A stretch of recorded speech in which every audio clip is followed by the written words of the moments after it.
ጤና ይስጥልኝ ዶክተር ጸጋ ፈንታሁን። ጤና ይስጥልኝ አቶ ተስፋዬ፣ እንዲሁም ጤና ይስጥልኝ ተመልካቾቻችን አድማጮቻችን። እንግዲህ ዶክተር በእውነት የበጋ ወራትም እየገባ ነው። ብዙዎቻችን ወላጆች እንግዲህ የልጆችን የረፍትን ቀንን ባስመለከተ በቂ ዝግጅትም እያደረግን ነው። እርግጠኛ ነኝ እናንተም በክኔሴት ይሄንን የበጋ ወር ባስመለከተ እንደውም ከሰሞኑ የትምህርት ሚኒስቴር ጋር የተለያዩ ስብሰባዎችም ተደርገዋል። የበጋን ወራትን ባስመለከተ አንዳንድ የትምህርት ንቅሳት እቅዶችም የወጡበትና እንደውም በጀትም የተመሰረተበት አለ። እስኪ በመጀመሪያ ከዛን ጀምር። እንዴት ታይዋለሽ ይሄን የበጋ ወር? በጣም ጥሩ ጥያቄ አቶ ተስፋዬ። በመጀመሪያ ደረጃ በእውነት እነሆ የበጋ የረፍት ጊዜ እየቀረበ ነው። የትምህርት ቤት ማለት ነው የታዳጊ ልጆች ሁላችንም እንደምናውቀው በጦርነቱ ምክንያት ብዙ የትምህርት ቀናቶችን ታዳጊ ልጆች አምልጧቸዋል። ስለዚህ የኔ ብዙ ቀን ያመለጣቸውን ለማሟላት እንዲሁም ለቤተሰብም ቢሆን ልጆች ትምህርት ቤት በሚቆዩበት ሰዓት ከፍተኛ አስተዋጽኦ አለው። ለምን ያልን እንደው ወላጆችም ቢሆን በጦርነቱ ምክንያት ስራ አልሰሩም። አሁን ረፍት ሲሆን ልጆችን በተለይ እድሜያቸው አንደኛ ደረጃ የሚማሩ ትንንሽ ልጆችን በተመለከተ ወላጅ ከቤት መቀመጥ አለበትና ይሄን ሲባል የተወሰኑ ጊዜዎችን ተጨማሪ የትምህርት ቀን እንዲሰጥ ወደ 1 ቢሊዮን ሸቀል ተመድቧልና እርግጠኛ ነኝ ለወላጆችም ለልጆችም ሙሉ በሙሉ መፍትሄ ባይሰጥም መፍትሄ ይሰጣልኝ ይረዳል ብዬ ገምታለሁ። እንግዲህ በእውነት ከሰሞኑ የበለጠ መረጃዎች ለወላጆችም ይጠቅማሉ የምንለውን ይዘን እንቀርባለን። ሌላው ዶክተር እንግዲህ ባለው እንቅስቃሴ ላይ በብዙ ዘርፎች ላይ እንቅስቃሴ እያደረግሽ ነው። እስኪ ከዛም እንጀምርና ከህብረተሰቡም ጋር እንደውም ለጠቅላላ ለእስራኤል ህብረተሰብ የምታደርጊያቸውን እንቅስቃሴዎች ለህብረተሰባችን ባጭሩ ብትነግሪኝ። እንግዲህ በመጀመሪያ ደረጃ ክኔሴት ከገባው 3 አመት ተኩል ሆኗል። በ3 አመት ተኩል ውስጥ አብዛኛው ጊዜ ያው ሁላችን እንደምናውቀው ሀገራችን በጦርነት ላይ ነው የምትገኘው። ያም ሆኖ ግን ብዙ ነገሮችን ለማከናወን እድል አግኝቻለሁ። የተለያዩ ህግጋቶችን በማጽደቁ በኩል ወይም ውሳኔ በማምጣቱ ካሁን በፊትም የገለጽኳቸው ህግጋቶች አጸደቅናቸው አሉ። ሌላው ደግሞ በህግ ባይሆንም እርዳታን በተመለከተ በተለይ በጤና ዙሪያ ሁለት ነገሮች ናቸው። አንደኛው ክትባትን በተመለከተ የሳምባ በሽታ ወይም ቲቪ የምንለውን ይህም በተመለከተ ከኢትዮጵያ፣ ከደቡብ አፍሪካ፣ ከህንድ፣ ከዩክሬን የምንመጣ የመጀመሪያው ትውልድ ክትባት ይሰጥ ነበር። ከዛ ግን በእኛ ላይ ሁለተኛና ሶስተኛ ትውልድ ሁሉ መከተቡን ቀጥለው ነበር። ይሄ ሁኔታ እንዲቆም ማድረጋችን የሚታወስ ነው። በዚህ ጉዳይ ላይ የሰዎቹ ንቃት ያስፈልጋል። ማለት ምንድነው የሚሉትኝ አሁንም ቢሆን የፈለገ ሰው ሊከተብ ይችላል። በርግጥ በህክምናው በኩል ፋይዳ የለውም የሚል ነው። ነገር ግን በሌላ በኩል ደግሞ ይሄን በተመለከተ ንቃት ያስፈልገናል። ሌላው ትልቁ ነገር አቶ ተስፋዬ ህብረተሰባችን መብቱን ማወቅ ይኖርበታል ስንል በተለይ በህግ የተደነገጉ በደንብ ደግሞ ህግ ብቻ ሳይሆን ደንብም አለ የተስተካከሉ እርዳታ የሚሰጡ ነገሮች መከታተል መቻል አለበት።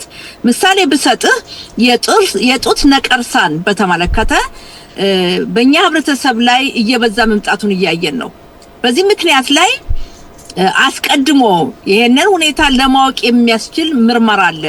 ይሄ ምርመራ ከ25 አመት በላይ የሆነች እያንዳንዷ ሴት ያገባች አላገባች የወለደች ያልወለደች አይልምና አስቀድሞ ሄዶ መመርመሩ ነፍስን ያድናል፣ ህይወትን ያድናል። ለምንድነው ይሄ ምርመራ ካሁን በፊት ለአሽካናዚዎች ብቻ ነበር የሚሰጠው? ካሁን በፊትም ገልጬዋለሁኝ። ለምን በእነሱ በዘር በብዛት ይሄ ነገር ጎልቶ ስለሚታይ የኛ ምክንያቱ አይታወቅም።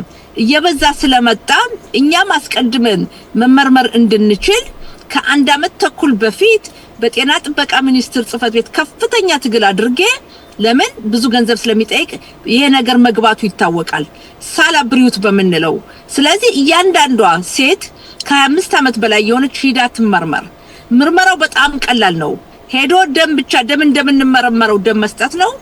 ከ6 ሳምንት በኋላ ይሄንን ውጤቱን በተመለከተ ይገልጻሉ። ያ ማለት ታሟል አይደለም፣ ግን ያ ነገር ለወደፊቱ ሊመጣ ይችላል ወይስ አይችልም የሚለውን ያሳውቃል።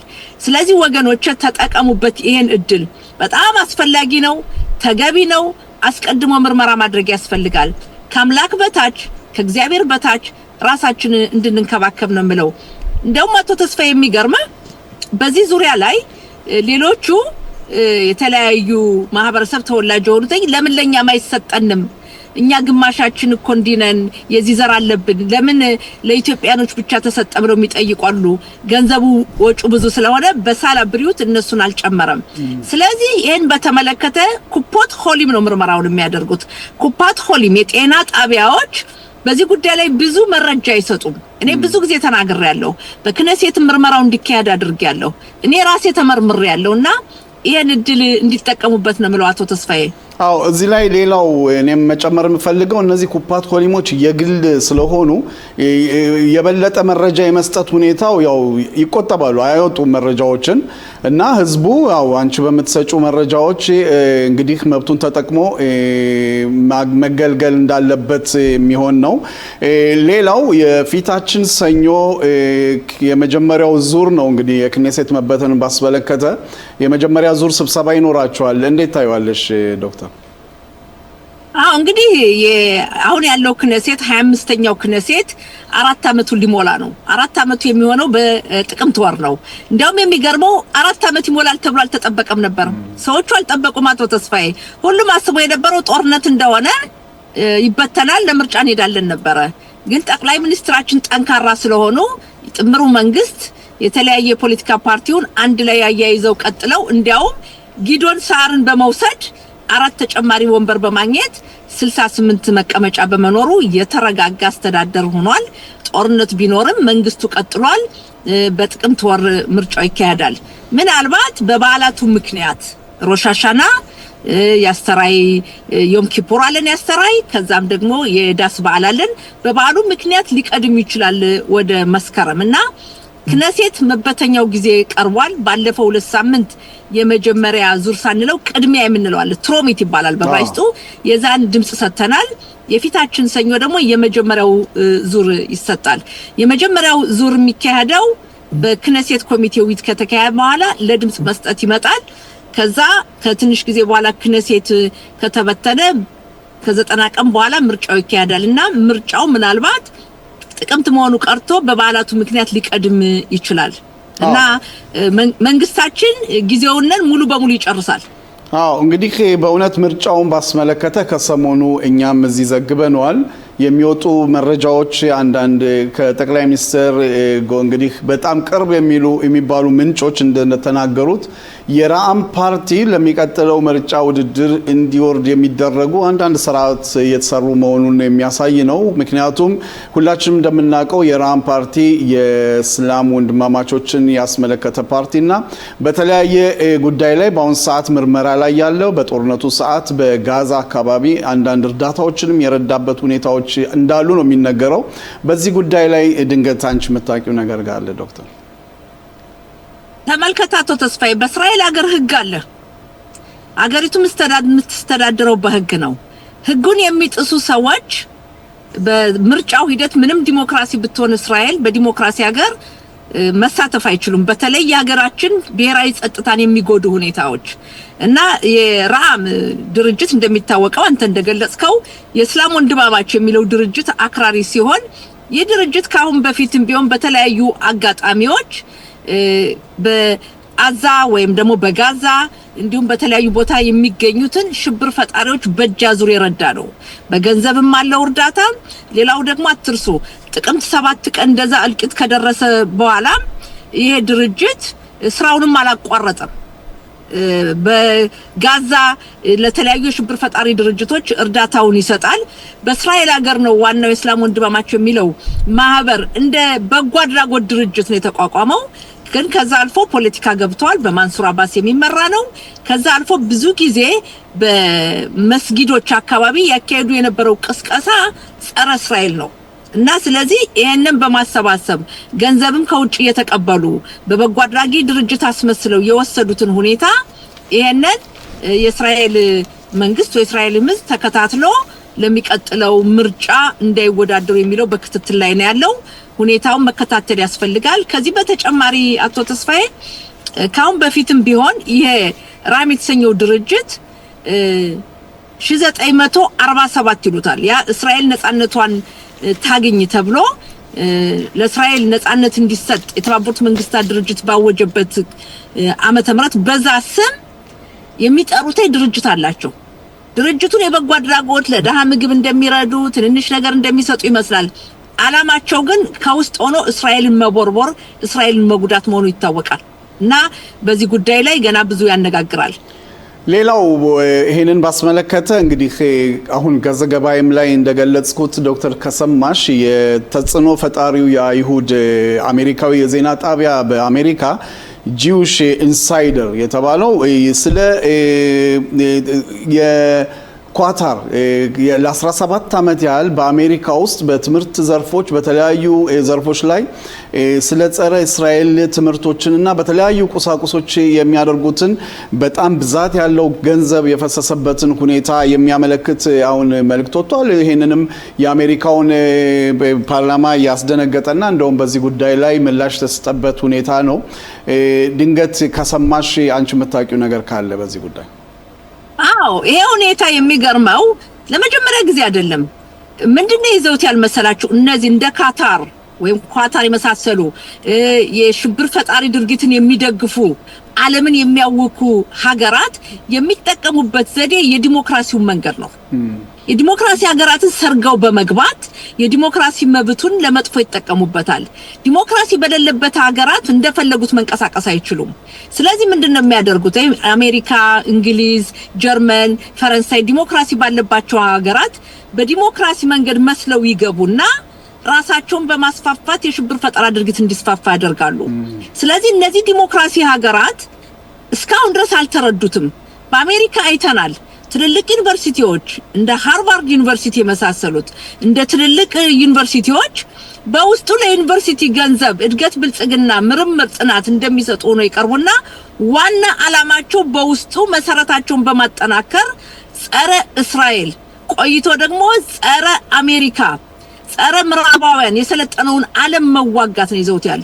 ግን ዲሞክራሲ ያላቸው ሀገሮች አልተረዱትም።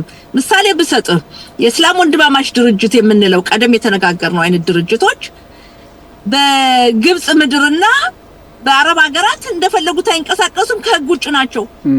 እንዲህ አይነት እንቅስቃሴ ቢያደርጉ ወዲያው ነው እስር ቤት የሚገቡት፣ ይታሰራሉ፣ እስከ ስቅላት ይቀጣሉ።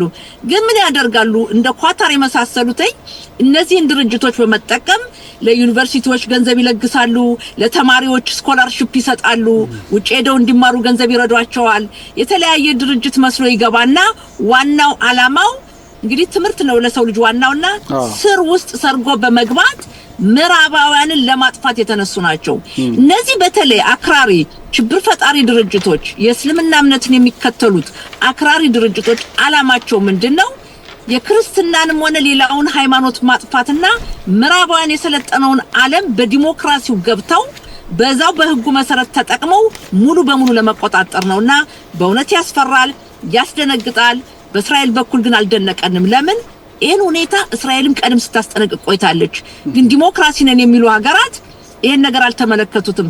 ምሳሌ ብትወስድ ተመልከት። የኒውዮርክ ከተማ ከንቲባ ለመጀመሪያ ጊዜ አልሳተፍም አለ።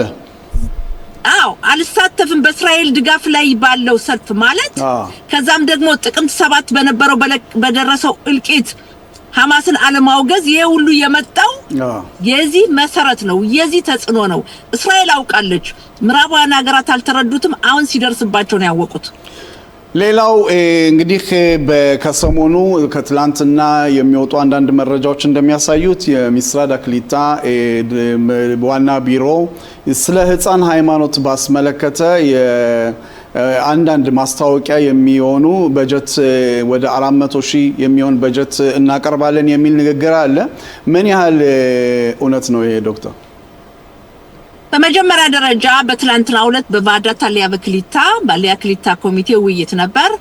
የኮሚቴ አባል ነኝ እኔ የቫዳት አሊያ ክሊታ እና የኮሚቴያችን ሊቀመንበር ግላድ ካሪም ሁለታችን ብቻ ነበር ከክነሴት አባላት የተገኘ ነው። ሌሎቹ የተሳተፉት የሚመለከታቸው መስሪያ ቤቶች ናቸው እና የሃይማኖትን ቤተሰቦች በዙም ተሳትፈዋል። ምን ነበር ዋና ዓላማው? እንግዲህ እቺ ልጅ ከጠፋች ረጅም ጊዜ ሆኗል።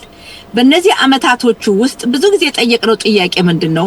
ሃይማኖት ካሳው መጥፋቷ እንዲታወቅ የእስራኤል ሕዝብ እንዳይረሳት የሷ ፎቶግራፍ በመላው እስራኤል መበተን አለበት። የሷ ፎቶግራፍ በድረገጾች መታየት አለበት። በዘመኑ ቴክኖሎጂ መቅረብ አለበት። በቴሌቪዥን መቅረብ አለበት እና ይሄን ማድረግ የሚገባው መርካዝ ክሊታ ውስጥ ስለሆነ የተጠለፈችው ጽፋት የመርካዝ ክሊታው ኃላፊ ወይም ደግሞ የአዲስ ገቢዎች ቦታ ኃላፊው የክሊታው ሚኒስትር ስለሆነ ይህ ጽፈት ቤት ገንዘብ እንዲመድብና ማስታወቂያ ፎቶ እንዲወጣ የሚል ነበር። እየተጓተተ እስካሁን ድረስ በተግባር አልዋለም። በትላንትናው ዕለትም ያሉት ምንድነው 400,000 ሸቄል መድበናል ከሰኩኑታ ይሁዲት ጋር በመተባበር ይሄን ነገር በቅርብ ቀናቶች እንጨርሳለን የሚል ነበር። በዚህ ላይ በእውነትም እኔ በጣም ነው ያዘንኩት። እኔ የጠበቅኩትኝ ይሄው ስራውን ጀምረናል ብለው ሊያሳዩን ነው ብዬ ነው የጠበቅኩና በዚህ ጉዳይ ነው የነበረው። ነገር ግን ሁኔታውን እንከታተላለን። የፊታችን ሰኞ ይሄንን ሁኔታም በተመለከተ ስብሰባ አለን በዚህ በአሊያና በክሊታ ኮሚቴ። ሌላው ዶክተር ጸጋ ፈንታውን ከመጣች እባክህ ጠይቅልን አደራ የተባልኩት ጥያቄ አለ ከተመልካቾቻችን። ብዛት ያላቸው አባቶቻችን አዛውንቶች እንግዲህ ከጡረታ በኋላ በየከተማው የ3 ሰዓትና የ4 ሰዓት የመንገድ ጠረጋ ስራዎች ተሰማርተው ይሰራሉና እነዚህ ሰራተኞች አባቶቻችን ብዙውን ጊዜ ከከንቲባው ጋር ቀጥታ ሳይሆን እንደባለፈው ቤርሼባ በቤትኮሊም በሆስፒታሉ እንደሰራሹ እነዚህ ካብላን ሚሽኔ የሚባሉት አላር ከራሱ ከከንቲባው ጋር ተዋውለው ሰራተኞችን ቀጥሮ የሚያሰሩ ናቸውና ብዙውን ጊዜ መብታቸው አይከበርም። በውጭ ብዙውን ጊዜ ስለሚሰሩ በፀሐይም በዝናቡም በተለያየ ጉዳይ በዚህ ጉዳይ ላይ ሐሳብሽን መስማት እንፈልጋለን። በዚህ ጉዳይ ላይም እንድትሰሪበት እንፈልጋለን የሚል ያደራ ጥያቄ ነው። በጣም ጥሩ ጥያቄ ነው። በመጀመሪያ ደረጃ አቶ ተስፋዬ እንዳነሳው በሰሮካ ሆስፒታል ወደ 400 የሚሆኑ የጽዳት ሰራተኞች ከነዛ ውስጥ 350ው የኛ ናቸው፣ 50ዎቹ ናቸው የበደዊ ማህበረሰብ ተወላጅ። ከኮንትራተኛ ሲቀልዱባቸው የነበረውን እያስቆምነው ነው ያለነው። ማለት ቀስ በቀስ ወደ ቋሚ ሰራተኝነት እየገቡ ነው። አሁን ያልካቸው አዛውንቶች የሚሰሩት በመጀመሪያ ደረጃ አበረታታቸዋለሁ፣ አደንቃቸዋለሁ። ከቤት መቀመጥ የለባቸውም። መስራት የሚችሉ ከሆነ የተመደበቻቸውን ትንሽ ሰዓት ቢሆን መስራቱ ገንዘቡ ብቻ ሳይሆን ለጤናቸውም ጥሩ ነው። መስራት ያስፈልጋል። መብታቸውን በተመለከተ ምን መሆን አለበት፣ እንዴት ነው ያሰራር የሚለውን በእውነትም አሁን አንተ ስታቀርብልኝ ነው እንጂ ጠለቅ ብያላወኩትም እርግጠኛ ነኝ። እንኳን አቀረብክልኝ እነሱም እንኳን ጠየቁ። ይሄ ነው ትልቁ እድል የጋዜጠኛ ሙያ የመገናኛ ዘዴ ሙያና ይሄን በተመለከተ ሁኔታውን እጠይቃለሁ። እናስተልኝ እንደምን ዋላችሁ? እግዚአብሔር ይመስገን። ክቡር አምባሳደር በመጀመሪያ ጥሪያችንን አክብረው ስለመገኘቶት በጣም እናመሰግናለን። ክቡር አምባሳደር ሌላው እንግዲህ የዛሬ የተገናኘንበት ዋናው ርዕሳችን ያው ግንቦት 24 የፊታችን ሰኞ በኢትዮጵያ ምርጫውን ባስመለከተ ነው። እስኪ በመጀመሪያ እንዴት ነው ስሜቶ? ከርሶን ጀምር፣ የግል ስሜቶት። ያው ጥሩ ነው ስሜቱማ። ምርጫ በሀገራችን በህገ መንግስቱ መሰረት በየ5 ዓመቱ ይካሄዳል ማለት ነው። የፊታችን ሰኞ የሚካሄደው ምርጫ ለ7ኛ ጊዜ የሚደረግ ወይም የ7ኛው ዙር ምርጫ ነው። ከዚህ በፊት 6 ጠቅላላ ምርጫዎች ተካሂደዋል። ስለዚህ ይሄኛው 7ኛው ነው።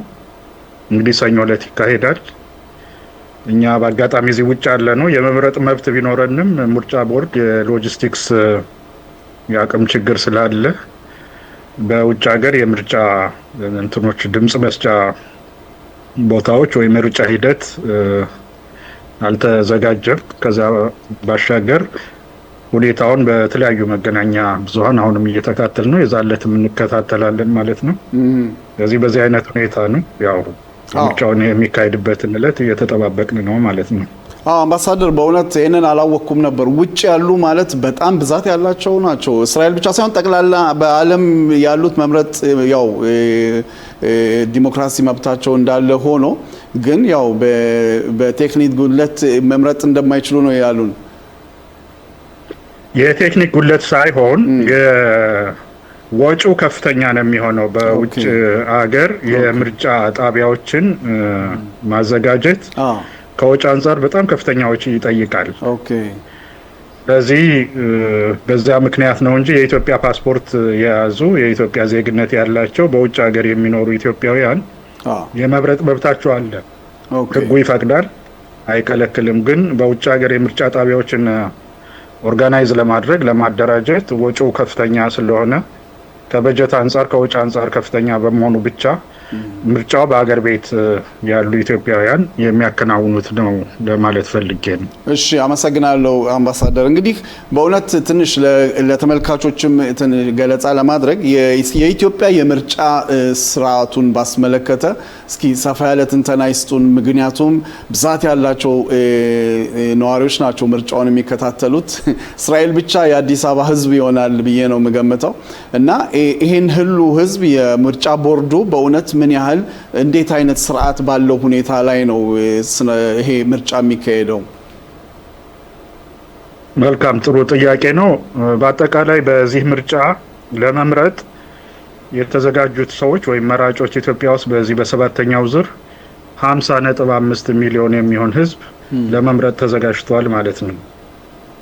ያው የኢትዮጵያ ህዝብ ብዛት ቁጥሩ ከፍተኛ እንደሆነ ይታወቃል። ከዚያ ውስጥ እንግዲህ የመምረጥ መብት ያለው 18 ዓመት እና ከዛ በላይ የሆነ ሰው ነው። ይሄ ሙሉ ሰው የምንለው ከ18 ዓመት በታች ያሉት ያው በአሳዳጊው በቤተሰብ ስር ስላሉ ለምርጫ 18 ዓመት ሲሞላቸው ነው ሬዲ የሚሆኑት። ህጉም የሚፈቅድላቸው እንደዛ ነው። ነገር ግን እስካሁን ባለው ሁኔታ 50.5 ሚሊዮን ህዝብ ለመራጭ ተመዝግቧል ማለት ነው። እንግዲህ ከዚህ ውስጥ እጅግ በርካታው ወጥቶ ሰኞ ዕለት ድምጹን ይሰጣል ተብሎ ይጠበቃል። ለዚህ በርከት ያሉ የምርጫ ጣቢያዎች ተዘጋጅተዋል። ህዝቡ በአቅራቢያው ባሉ የምርጫ ጣቢያዎች እየሄደ ብዙ ርቀት ሳይሄድ በየ1000 ህዝብ አንድ የምርጫ እንትን አለ ጣቢያ አለ። ስለዚህ ከሰፈራቸው ብዙ ርቀት አይሄዱም ማለት ነው።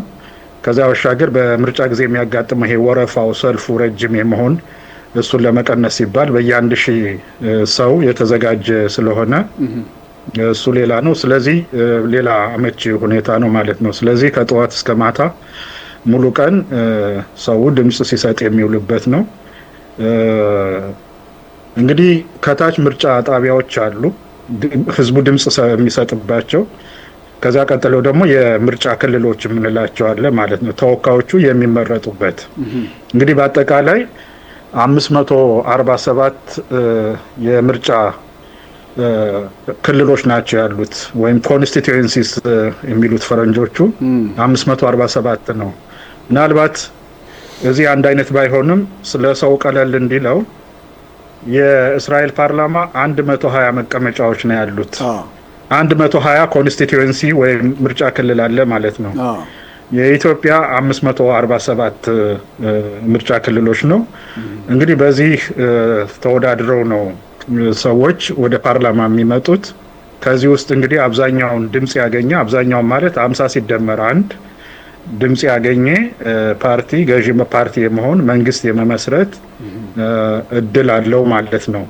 ለዚህ 547 ለሁለት ስናካፍለው ወደ 273 ነው የሚመጣው። ስለዚህ 273 እና አንድ ሲደመርበት 274 ሲሆን ያንን ድምጽ ያገኘ ፓርቲ መንግስት የመሆን እድል አለው ማለት ነው። አሁንም በንጽጽር ሰው አንደርስታንድ እንዲያደርገው እስራኤል ከተመሰረተችበት እስካሁን ድረስ ጥምር መንግስት ነው ያላት። ያ የሆነው ምንድነው?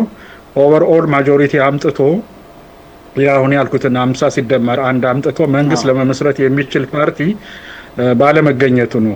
60 ሲደመር አንድ ማለት የ120 ግማሽ 60 ነው። 60 ሲደመር 61 እና ከዚያ በላይ ሲያገኝ አንድ ፓርቲ ለምሳሌ ሊኩዊድ 63 ድምጽ ወይም 62 ድምጽ ወይም 61 ድምጽ አገኘ ብንል ራሱን ብቻ ችሎ ፓርቲው መንግስት መመስረት ይችላል። ግን የሚያገኘው አንድ 42 አንድ 43 አንድ 32 እንደዛ ስለሚሆን የግድ ሌሎች ተጣማሪ ፓርቲዎችን መፈለግ ይኖርበታል ማለት ነው።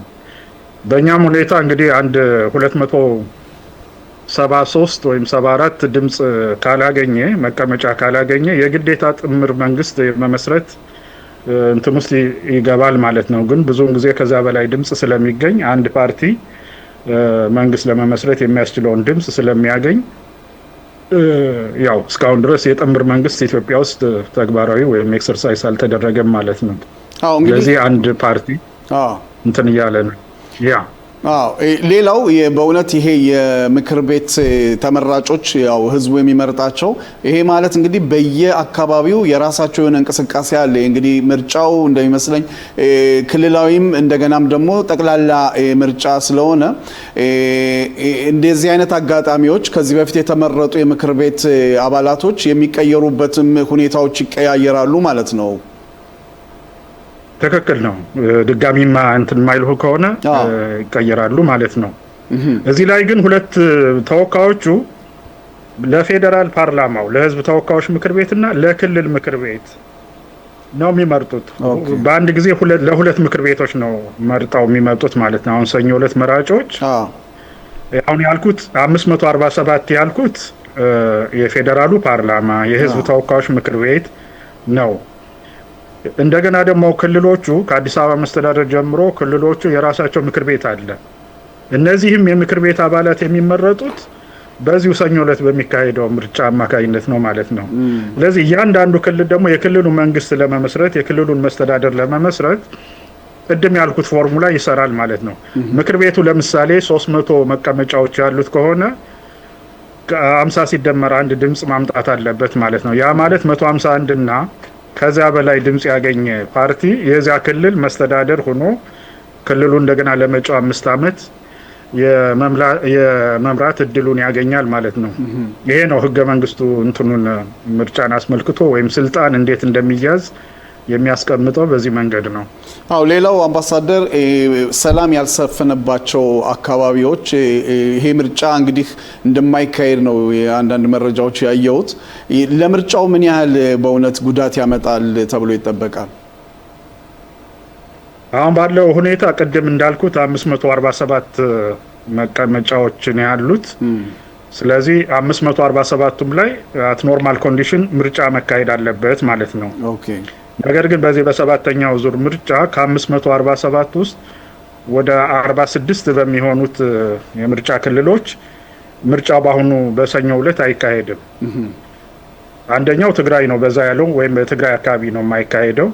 ወደ 38 ወንበሮች ወይም መቀመጫዎች አሉ። 38 ምርጫ ክልሎች አሉ። በሙሉ አይካሄድም ማለት ነው። ቀጥሎ በአማራ ክልል ወደ ከዛ ከ38 ወደ 8 ምርጫ ክልሎች ምርጫ የማይካሄድባቸው ናቸው ማለት ነው። አጠቃላይ ስናየው ከ547ቱ በ46ቱ አለመካሄዱ ከፍተኛ ችግር ይፈጥራል ማለት አይደለም። ብናካፍለውም የእንትኑ አነስተኛ ነው። ነገር ግን ያ ማለት የትኛው ምርጫ ክልል አንድም ቢሆን ሰው ምርጫ ማካሄድ አለበት፣ በፈለገው ተወካይ ነው መመራት ያለበት ማለት ነው። አሁን ባለነው ሁኔታ ሁኔታዎች ስላልፈቀዱ የጸጥታው ሁኔታ ምርጫ ለማካሄድ የማይቻል በመሆኑ የተነሳ ትግራይና በአማራ ክልል የተወሰኑ ወረዳዎች ወይም የምርጫ ክልሎች ምርጫ ሰኞ ዕለት ሲካሄድ የማይካሄድባቸው አካባቢዎች ናቸው። ግን እንዲሁ ይቀራሉ ማለት አይደለም። የጸጥታ ሁኔታው ሲሻሻል የምርጫ ለማካሄድ የሚያስችል ምቹ ሁኔታ ሲፈጠር ከዚህም በኋላ እንደገና ምርጫ ቦርድ ምርጫውን የሚመራው የሚያካሂደው እሱ ስለሆነ ወስኖ ምርጫ እንዲካሄድ ያደርጋል ማለት ነው። ስለዚህ ምርጫ መካሄድ አለበት ሁሉም ቦታ። ዜጎች ዲሞክራሲያዊ መብታቸውን መጠቀም መቻል አለባቸው። ነገር ግን በእነዚህ ወረዳዎች ለጊዜው ምርጫ አይካሄድም። ያ ማለት እስከ መጨረሻው ደግሞ ምርጫ ሳይካሄድ ይቀራል ማለት አይደለም። ሁኔታዎችን ምቹ የማድረግና ምርጫ የሚካሄድበትን ምቹ ሁኔታ የመፍጠር ነው። ይህን ተስፋ እናደርጋለን። በቀጣዮቹ ጊዜያት በእነዚህም አካባቢዎች ምርጫ ባልተካሄደባቸው ምርጫ ይካሄዳል የሚል ትልቅ ተስፋ አለኝ በበኩሌ። ይሄ ማለት እንግዲህ አምባሳደር በእነዚህ አካባቢዎች በተጠቀሱት አካባቢዎች የወኪሎቻቸውንም ወደ ተመራጭ ምክር ቤት የሚልኩበት ሁኔታም የለም ማለት ያው ምርጫ እስኪካሄድ ድረስ ማለት ነው። የተመራጩ መንግስት በሚያደርገው ለውጥ የፖሊሲ ለውጥ ወይም በተለያዩ ህግጋቶች ላይ እነዚህ ያለመኖራቸው አንዳንድ ሌላ ነገሮች አይፈጥርም? ኖ አይፈጥርም፣ ይፈጥራል የሚል ሳይሆን ወኪል ሊኖራቸው ይገባል። የመረጡት ወኪል በክልል ምክር ቤትም ሆነ በፌዴራሉ ፓርላማ ውስጥ ሊኖራቸው ይገባል። ይሄ ምንም የማያጠያየቅ ጉዳይ ነው። ወኪላቸው መኖር አለበት። ነገር ግን ከ547 ውስጥ 546ቱ መቅረታቸው 500ዎቹ የእነኛንም ኢንተረስት ጭምር ነው እንትን የሚሉት። አሁን ይሄ በሀገር አቀፍ ደረጃ ያለውን ማለት ነው። በተቻለ መጠን የፌዴራሉ ፓርላማ ዋና ስራው የፌዴራሉን መንግስት የሚመለከቱ ጉዳዮችን ህግ ማውጣት፣ አፈጻጸማቸው መከታተል፣ የፌዴራል መንግስቱን የተለያዩ አስፈጻሚ አካላት እቅዶችና ክንውኖች መከታተል፣ እነዚህን የመሳሰሉ ስራዎች ናቸው የሚሰራው ማለት ነው። ስለዚህ የእነሱ መኖር አስፈላጊ ነው፣ የግድም ነው። ነገር ግን ለጊዜው አሁን እኮ ይሄ ሰኞ ዕለት ምርጫ ተካሂዶ ማክሰኞ ሮብ ዕለት አዲስ መንግስት እንትን ይመሰረታል ማለት አይደለም። ይሄ አዲስ የሚመረጠው መንግስት ስራ የሚጀምረው ጥቅምት 1 ቀን ነው፣ በእኛ በ27 ማለት ነው። የመጀመሪያው የመስከረም አልቆ የጥቅምት የመጀመሪያው ሳምንት ላይ ፓርላማው ይሰበሰባል። ይሄ አዲስ የተመረጡት ይሰባሰባሉ። ከዛ በኋላ መንግስት ይመሰረታል ማለት ነው። ገዢው ፓርቲ እንግዲህ ያሸነፈው የራሱን ጠቅላይ ሚኒስትር እና የካቢኔ አባላት ደግሞ ጠቅላይ ሚኒስትሩ አቅርቦ ሚኒስትሮችም እንትንና ሌሎች ተሿሚዎችም በፓርላማው ሹመታቸው የሚጸድቅበት ነው ማለት ነው። ስለዚህ እስከ መስከረም ድረስ ባሉት ጊዜያት ቅድም እንዳልኩት ሁኔታው አንድም ወረዳ ላይ ሁለትም ወረዳ ላይ እስካመቼ ድረስ ምርጫዎች እየተካሄዱ ይቀጥላሉ። ምርጫ ቦርድ ከሚመለከታቸው ጋር እየተነጋገረ በተቻለ መጠን ምርጫ ያልተካሄደባቸው አካባቢዎች ምርጫ እንዲካሄድባቸውና ህዝቡ ተወካዮችን እንዲመርጥ ይደረጋል ማለት ነው።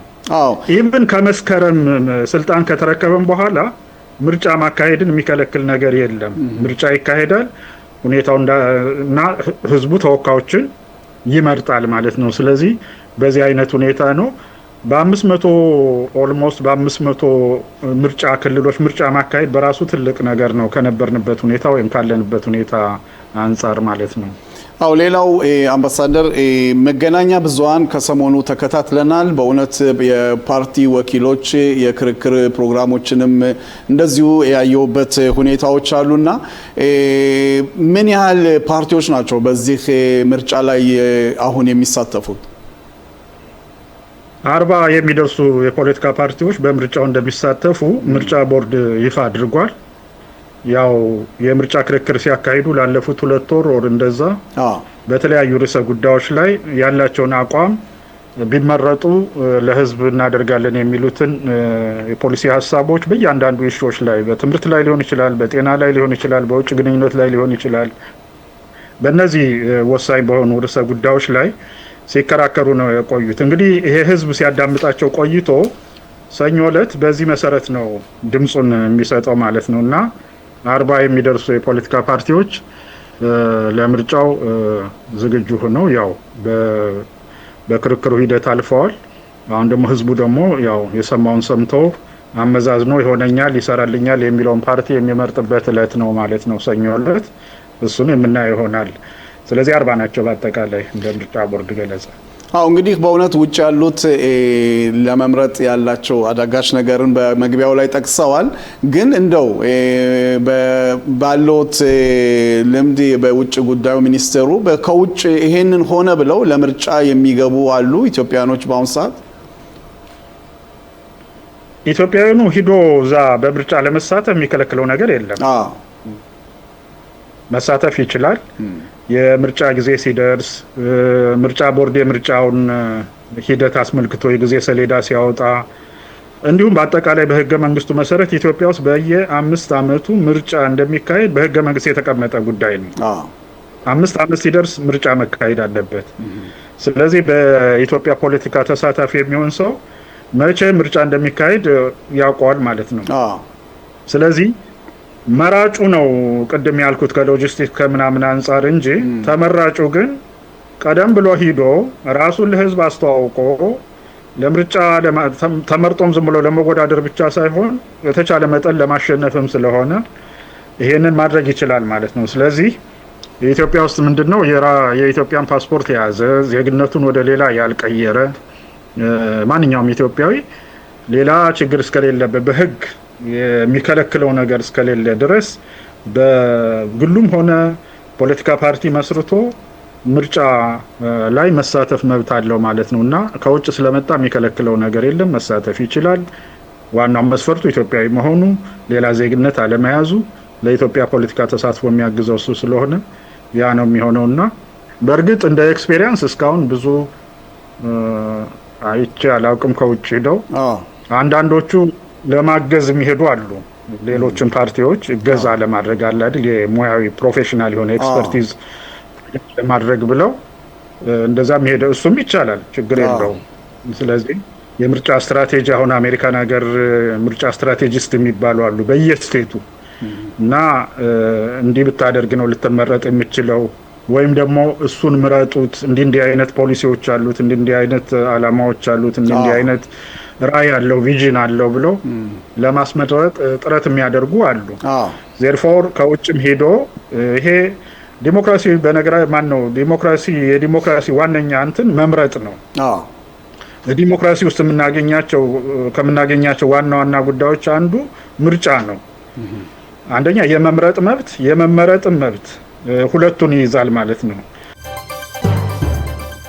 አሁን ቀጥታ ከኢትዮጵያ እንግዲህ የእስራኤል አምባሳደር ክቡር ዶክተር አብርሃም ንጉሴ ጋር ውይይት ይኖረናል። ጤና ይስጥልኝ ክቡር አምባሳደር።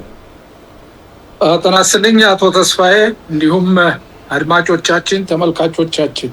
ጤና ይስጥልኝ ክቡር አምባሳደር። እንግዲህ ከይቅርታ ጋር ከእርሶ ጋር ውይይት ከመጀመራችን በፊት ወደ ዘገባ እንወጣና ከዘገባ ስንመለስ ውይይታችን እንቀጥላለን። ነው ዘገባው።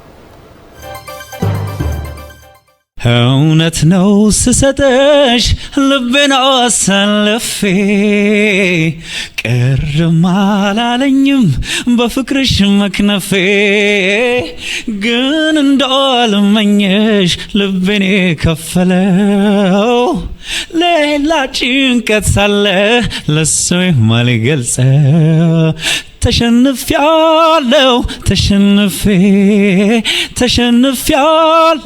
ተሸንፌ ልቤን ሰጠሁሽ አሳልፌ ፍቅርሽ ብቻ ነው ለኔ ትርፌ። ትግርኛው ሲል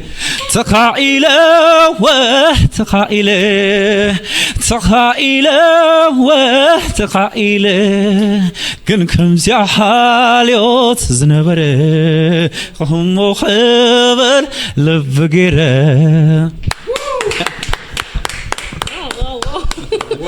ዋው ወደ ኋላ ነው መለሰን። ይሄ ሙዚቃ አስተውሳለሁ ሲወጣ በቃ በጣም መነጋገሪያ የነበረ በጣም የተወደደ ሙዚቃ ሙሌ ሲባል ሁላችን የምናስታውሰው ሙዚቃ ነውና ደስ በሚል አቀራረብ ሙሌ ተሸንፈያለሁ ግን የምር ተሸንፋል አሸንፈል ነገር ገና ብዙ ያነጋግረናል። አሁን ዋንጫ ተቀበል ንግግር የለም። ዛሬ እኮ በኩራት ኢንተርቪው ላይ እኮ አይለበስም እንደዚህ አይነት ልብስ ባይዘ አግባብም አይደለም።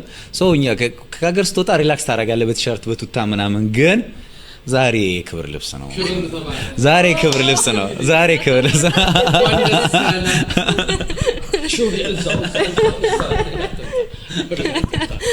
በአምላክ ቆየች በጣም ቆየች አልመጣም ማለች። ተመልካቾች ተመለሰች እንዴ ያሉ ነው። ኧረ እባክሽ ጂናል ኧረ እባክሽ ያሉ ነው። እውነት ነው ማሚዬ እንኳን ደህና መጣሽ። ቆየሽብን በጣም እንኳን ደህና መጣሽ። እንኳን ደህና ቆያችሁኝ። ለመጀመሪያ ጊዜ ነው የመጣሽው ወይስ እንዴት ነው? ለመጀመሪያ ጊዜ ነው፣ ግን ያው ብዙ አድናቂዎቼ ብዙ ወዳጆቼ እዚህ ስላሉ ቤተሰቦቼም እዚህ ስላሉ በቃ ያደኩ ያህል ይሰማኛል። ስለዚህ እንደ አዲስ አይደለም ፊል ያደረኩት። ከዚህ በፊት መጥተሽ እንደምታውቂ? እንደዛ ህዝቡ እዚህ ስለሆነ ምን ጥያቄ ያለው ፍቅር ነው የእስራኤል ህዝብ። ያሰብሽው ነው። ግን አንዳንዶቹ እስራኤል መሄድ ይላሉ እና አርቲስቶች ሲመጡ እስራኤል ስንልኩኛ ውጪ የትን አይነት ሰማን ኢትዮጵያ ያለን አይነት ስሜት የሚሰማን የሚሉዋል። ልክ ነው። ያው ያደኩ ያህል ይሰማኛል ያልከው ለዛ ነው። ህዝቡን በጣም ፍቅር ነው፣ በጣም ተወዳጅ ህዝብ ነው ያለ። ብዙ ነገር አክብሮቱ፣ ሰው ወዳድነቱ። ክቡራትና ክቡራን ተመልካቾቻችን ተመልሰናል። በድጋሚ ከኢትዮጵያ የእስራኤል አምባሳደር ክቡር ዶክተር አብርሃም ንጉሴ ጋር ቆይታ እናደርጋለን። በድጋሚ እንኳን ደህና መጡ ክቡር አምባሳደር። አመሰግናለሁ። እናንተም እንኳን ደህና ቆያችሁኝ። አሁን እንግዲህ አምባሳደር እንዳዩት ባሳለፍነው ሳምንት ከኢትዮጵያ የመጡ አርቲስቶቻችንን ነው በአይቲቪ የተመለከትነው። እንዴት አዩት? እጅግ በጣም ደስ ይላል። የኢትዮጵያና የእስራኤል ህዝብ የሁለቱ ህዝቦች ወዳጅነት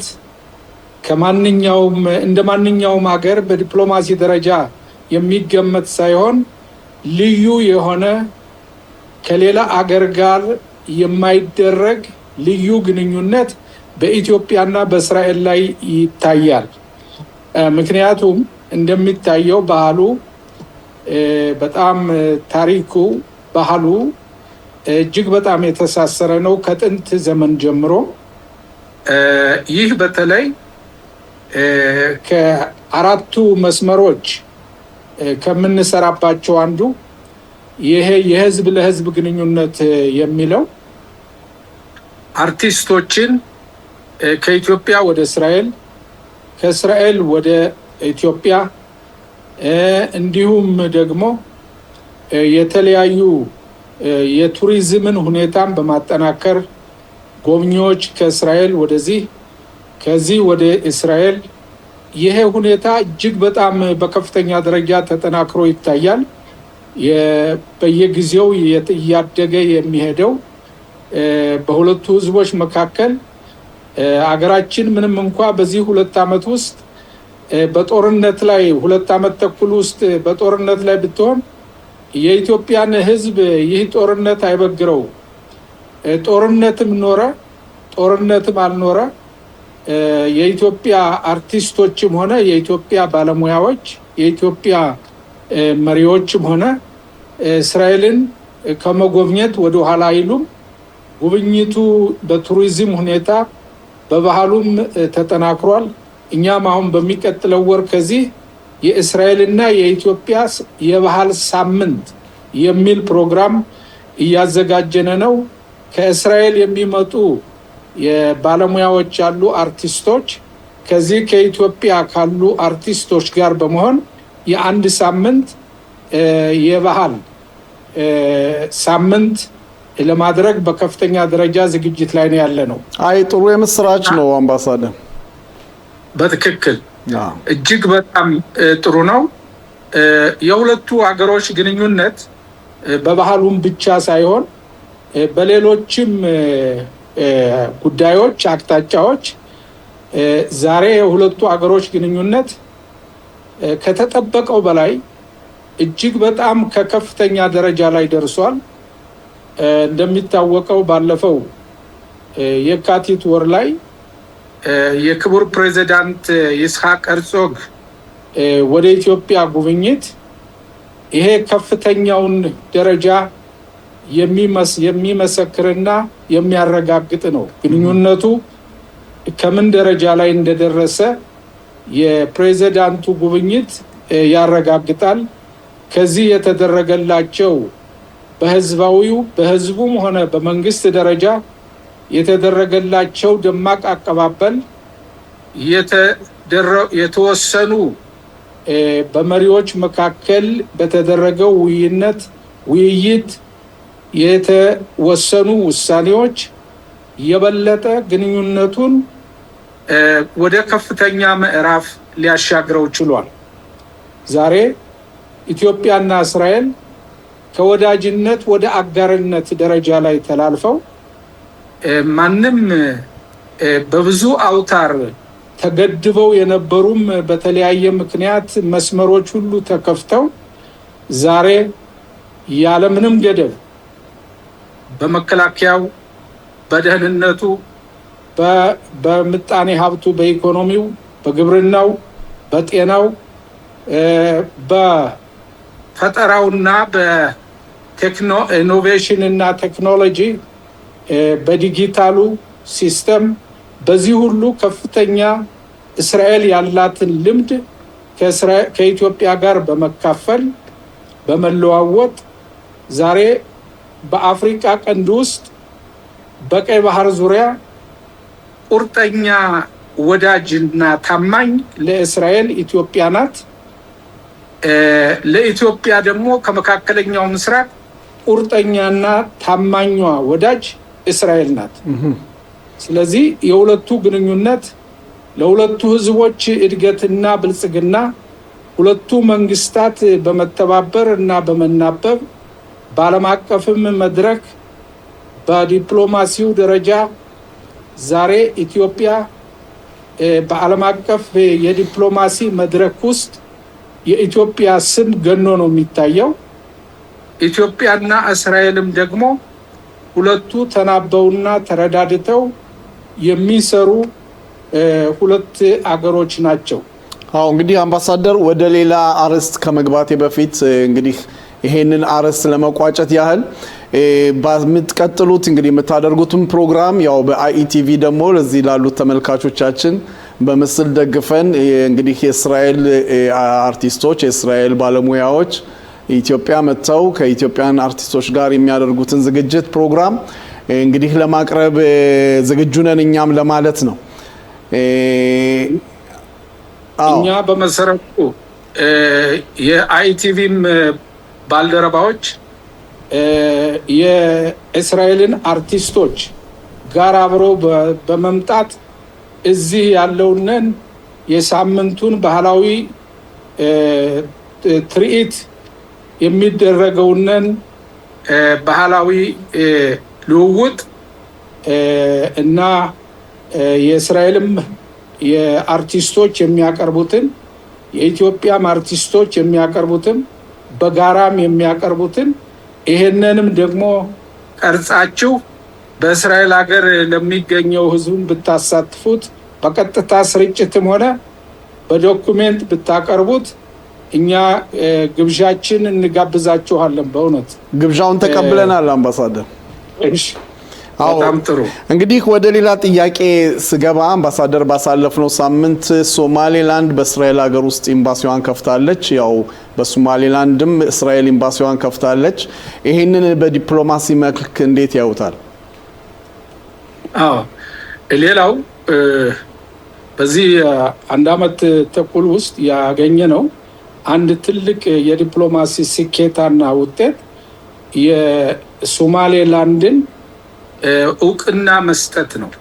እስራኤል ዓለም የፈራውን ዓለም የተጠራጠረውን እስራኤል ግን መጀመሪያ በመሆን የሶማሌላንድ ህዝቦች ራሳቸውን በራሳቸው የመወሰንና የራሳቸው መንግስትና ሉዓላዊነት ያስፈልጋቸዋል በማለት እስራኤል የዓለምን ነቀፌታ ሳይበግራት ለሶማሌላንድ ህዝቦች እውቅናን ሰጥታለች።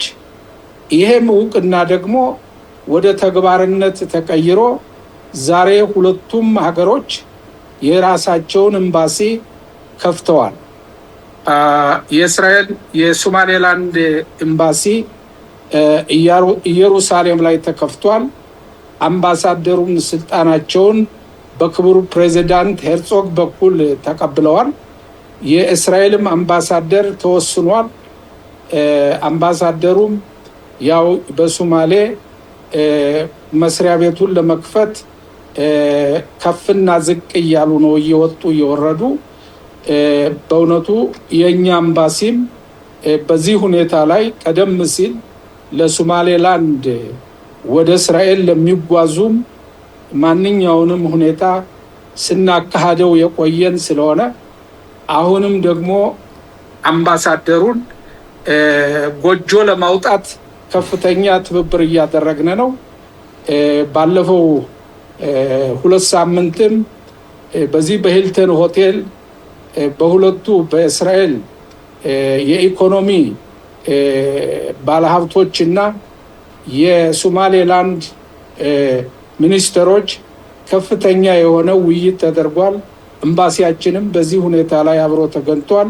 ስለዚህ ከኢትዮጵያ ቀጥላ አሁን የእስራኤል ወዳጅ በቀይ ባህር ድንበር በዚህ በአፍሪካ ቀንድ ሶማሌላንድ ትገኛለች። ኢትዮጵያ ጥንታዊዋ ስትሆን አሁን ደግሞ ሶማሌላንድን ጨምረናል። ሌሎችም አሉ፣ ግን ለግንኙነቱ ደረጃ ስለምሰጠው ነው። ኦኬ። ሌላው አምባሳደር እንግዲህ ያለንበት ሰዓት በእስራኤል ያው በሊባኖስም በጋዛም በኢራንም የተኩስ አቁም ስምምነት ውስጥ ነው ያለነውና የአፍሪካ ሀገራት ይህን ጦርነት ባስመለከተ አመለካከታቸው እንዴት ነው? እንዴትስ እርስዎ ያዩታል በዚህ ጉዳይ ላይ? እንግዲህ በአፍሪካ ሀገር ስንመለከተው ያው እኔም የአፍሪካ አንድነት ድርጅት አምባሳደርም እንደመሆነ መጠን በአፍሪካ ሀገራት መካከል ሁሉም የአፍሪካ የ55 ሀገሮች ወኪሎች እዚህ አዲስ አበባ ውስጥ ነው የሚገኙት ኤምባሲዎቻቸው። ከዚያም የአፍሪካ አንድነት ድርጅት አባሎችም በዚህ በአዲስ አበባ ውስጥ ይገኛሉ። በዚህ 2 ዓመት ተኩል ውስጥ ብዙ የአፍሪካ ሀገሮች እስራኤልን የሚደግፉ ናቸው። የተወሰኑ ግን አሉ። የተወሰኑ በተለይ አመራሩን የያዙት በአሁኑ ደረጃ ሊቀመንበሩ የጅቡቲ ነው። ምክትል ሊቀመንበሯ የአልጄሪያ ነው። እነዚህ ሁለቱ ጸረ እስራኤል አቋም ያላቸው ናቸው። ከዚያም እንደሚታወቀው ደቡብ አፍሪካም በጸረ እስራኤል አቋምነታቸው ከፍተኛ ሚና ቅስቀሳ ያደርጋሉ። ሆኖም አሁን የተመረጠው ፕሬዚዳንት የብሩንዲ ስለሆነ ብሩንዲና እስራኤል ደግሞ በጣም ጥብቅ ወዳጆች ስለሆኑ እንደ ኢትዮጵያም ሆነ እንደነ ብሩንዲ፣ እነ ሩዋንዳ፣ እነ ኬንያ፣ እነ ታንዛኒያ፣ እነ ኡጋንዳ፣ ጋና ብዙ ናቸው። እነዚህ ሀገሮች ሁሉ እስራኤልን የሚደግፉ ናቸው። ስለዚህ እስካሁን ድረስ በእስራኤል ላይ ምንም እንኳ የጸረ እስራኤል አቋም ያላቸው ሀገሮች በእስራኤል ላይ ውሳኔ ለመወሰን ቢፈልጉም የአፍሪካ አንድነት ድርጅት ቻርተሩ እና መመሪያው በኮንሰንሰስ ወይም ደግሞ በስምምነት የሚል ስለሆነ የኛ ወዳጆች ስምምነቱን ስለማይሰጡ እስካሁን ድረስ ተቃዋሚዎቻቸው የተሳካላቸው ሁኔታ የለም። እኛም ከፍተኛ የሆነ የዲፕሎማሲ ስራዎችን በወዳጆቻችን በኩል በደጋፊዎቻችን በኩል አባላትን በማስተባበር ከፍተኛ ጥረት እናደርጋለን። እነሆ በአፍሪካ ውስጥ አሁን በዚህ ዓመት ውስጥ 2 ኤምባሲዎች መክፈታችን ነው። አዲስ ዛምቢያ እና ሶማሌላንድ፣ ሌሎችም በተራ የቆሙ አሉ ሲሆን እንነጋገርበታለን እና እስራኤል ለአፍሪካ አስፈላጊ ናት። አፍሪካም ደግሞ ለእስራኤል አስፈላጊ ነው። ሁለቱ አገሮች የሁለቱ የአፍሪካ ያሉ በአፍሪካ ክፍለ አህጉር ውስጥ ያሉ ሀገሮች ውስጥ እስራኤል ብዙ ትብብር ያደረገችባቸው አሉ። እነሱም ደግሞ በዓለም አቀፍ መድረክ ውስጥ እስራኤልን ድምፃቸውን በመስጠት የሚደግፉና አሉ። ስለዚህ ሁለቱም የአፍሪካ ሀገሮችና የእስራኤል ሀገር ተረዳድተው ለእድገት ለልማት ህዝቦቻቸውን የሚረዱና የሚያበለጽጉ ሂደቶች በሰፊው እየተካሄደ ነው ያለው። ክቡር አምባሳደር፣ የመጨረሻ ጥያቄ የሚሆነው እንግዲህ ኢትዮጵያ በአሁኑ ሰዓት ለምርጫ የተቃረበች ነውና ድባቡ ምን ይመስላል በጠቅለል ባለ መልኩ ሲያዩት? እንግዲህ የምርጫው ድባብ በእውነቱ በዜና እንደምንከታተለው በመገናኛ መንገዶች እንደምንከታተለው በእውነቱ ኢትዮጵያውያን የዲሞክራሲ መብታቸውን ለመጠቀም ሁሉም የምርጫውን ቀን ተዘጋጅተው በመጠባበቅ ላይ እንዳሉ፣ የተለያዩ ተወዳዳሪ ፓርቲዎች አጀንዳቸውን፣ አላማቸውን፣ ፕሮግራማቸውን በሀገሪቱ ውስጥ ባሉት መገናኛ መንገዶች ለህዝቡ በማስረዳትና ሁሉም በመፎካከር ላይ ይገኛሉ።